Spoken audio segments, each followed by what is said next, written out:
काशीराम साहब का परिनिर्वाण दिवस मना रहे हैं, तो साथियों वो इसलिए मना रहे हैं इतने बड़े बड़े मंचों से। अगर दीननारायण वाल्मीकि ना होते तो शायद मानवर काशीराम साहब ना होते, वो उसी फैक्ट्री में एक अधिकारी की रैंक पर होते, नौकरी करते और वहां से रिटायर होकर अपना परिवार संभाल रहे होते। तो अभी तक मैंने वक्ताओं के मुंह से जितने भी वक्तव्य सुने, जिस महापुरुष ने काशीराम साहब को मान्यवर काशीराम साहब बनाया, किसी भी वक्ता के मुंह से उस महापुरुष का नाम ही नहीं सुनाई दिया। साथियों, आज देश में भीम आर्मी से लोग डर मानने लगे हैं। डर वो मान रहे हैं, खौफ वो मान रहे हैं जो मनुवादी सोच को अपने अंदर लिए बैठे हैं। और बड़े भाई चंद्रशेखर आजाद जी की आवाज से, उनकी आहट से जिनकी चूड़ें हिल जाती हैं, वो लोग आज बड़े भाई चंद्रशेखर आजाद जी का इस देश में विरोध कर रहे हैं। कोई खोखा पिन्नी करनी सेना है, कोई पन्नी सेना, खोखा सेना, कौन सी क्या पता कौन सी सेना।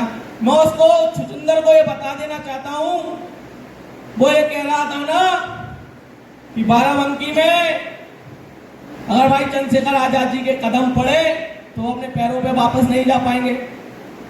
मैं उसको नामर्द को ये बता देना चाहता हूं कि बहुजन समाज तो बहुत बड़ा बहुजन समाज है।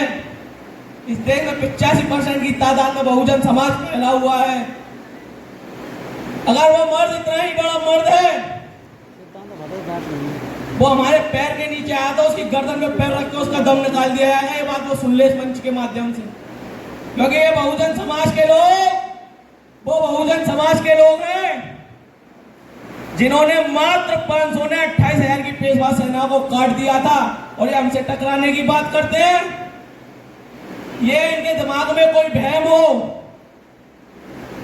कोई फितूल पड़ रहा है अगर इनके दिमाग में, जो चंद्रशेखर भाई पे उल्टी सीधी टिप्पणियां करते हैं, उन पर हमले करने की बात करते हैं, तो इनकी इतनी औकात नहीं है कि बड़े भाई चंद्रशेखर आजाद जी की तरफ ये उंगली तो छोड़ो, आंख उठाकर देख लें। हम आपको और पूरी देश की जनता को, पूरे बहुजन समाज को और पूरी भीम आर्मी को ये विश्वास दिलाते हैं इस मंच के माध्यम से, अगर एक भी ऐसा कोई दुष्ट मनुवादी सोच से ग्रस्त व्यक्ति चंद्रशेखर भाई की तरफ आंख उठाकर देखेगा, तो भीम आर्मी का प्रत्येक कार्यकर्ता, आजाद समाज पार्टी का प्रत्येक कार्यकर्ता उसकी आंखें निकालकर उसकी गर्दन मरोड़कर उसका इलाज करने का काम करेगा। ये हम बता रहे हैं।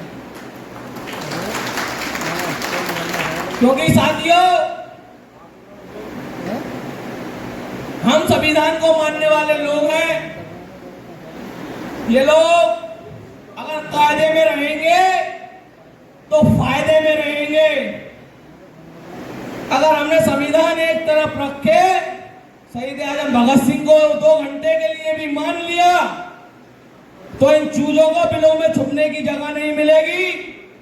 इनके हलक में हाथ डालकर इनकी जुबानें खींच ली जाएंगी। अगर हमारे योद्धा की तरफ, हमारे नेता की तरफ, हमारे बब्बर शेर की तरफ किसी ने आंख उठाने की गुस्ताखी की, तो उनका इलाज भीम आर्मी कैसे करती है आप सब लोग जानते हो। साथियों, आज हम उनको बता देंगे बाराबंकी में रैली हो रही है और दिखा देंगे कितना बड़ा जन सैलाब है और कितनी बड़ी तादाद है, और भीम आर्मी के माध्यम से देश में कितनी बड़ी जागरूकता पैदा हो रही है। आजाद समाज पार्टी के माध्यम से देश में कितनी बड़ी जागरूकता है। और वो दिन दूर नहीं जब बड़े भाई चंद्रशेखर आजाद यूपी की गद्दी पर बैठे होंगे और ऐसे मनुवादियों को घरों से निकालकर इनका इलाज किया जाएगा। साथियों, ये तो रही हमारे नेता की तरफ आंख उठाने की बात।